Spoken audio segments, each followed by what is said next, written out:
राम का जन्म। मंत्रीगणों तथा सेवकों ने महाराज की आज्ञानुसार श्यामकर्ण घोड़ा चतुरंगिनी सेना के साथ छुड़वा दिया। महाराज दशरथ ने देश देशांतर के मनस्वी, तपस्वी, विद्वान ऋषि मुनियों तथा वेदविज्ञ प्रकांत पंडितों को यज्ञ संपन्न कराने के लिए बुलावा भेज दिया। निश्चित समय आने पर समस्त अभ्यागतों के साथ महाराज दशरथ अपने गुरु वशिष्ठ जी तथा अपने परम मित्र अन्य देश के अधिपति लोभापाद के जामाता ऋग ऋषि को लेकर यज्ञ मंडप में पधारे। इस प्रकार महान यज्ञ का विधिवत शुभारंभ किया गया। संपूर्ण वातावरण वेदों की ऋचाओं के उच्च स्वर में पाठ से गूंजने तथा समिधा की सुगंध से महकने लगा। समस्त पंडितों, ब्राह्मणों, ऋषियों आदि को यथोचित धन धान्य, गौ आदि भेंट करके सादर विदा करने के साथ यज्ञ की समाप्ति हुई। राजा दशरथ ने यज्ञ के प्रसाद चरा को अपने महल में ले जाकर अपनी तीनों रानियों में वितरित कर दिया। प्रसाद ग्रहण करने के परिणाम स्वरूप परमपिता परमात्मा की कृपा से तीनों रानियों ने गर्भधारण किया। जब चैत्र मास के शुक्ल पक्ष की नवमी तिथि को पुनर्वसु नक्षत्र में सूर्य, मंगल, शनि, बृहस्पति तथा शुक्र अपने अपने उच्च स्थानों में विराजमान थे, कर्क लग्न का उदय होते ही महाराज दशरथ की बड़ी रानी कौशल्या के गर्भ से एक शिशु का जन्म हुआ, जो कि श्यामवर्ण, अत्यंत तेजोमय, परम कांतिवान तथा अद्भुत सौंदर्यशाली था।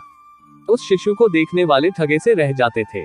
इसके पश्चात शुभ नक्षत्रों और शुभ घड़ी में महारानी कैकेयी के एक तथा तीसरी रानी सुमित्रा के 2 तेजस्वी पुत्रों का जन्म हुआ। संपूर्ण राज्य में आनंद मनाया जाने लगा।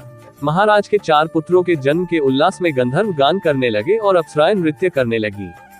देवता अपने विमानों में बैठकर पुष्प वर्षा करने लगे।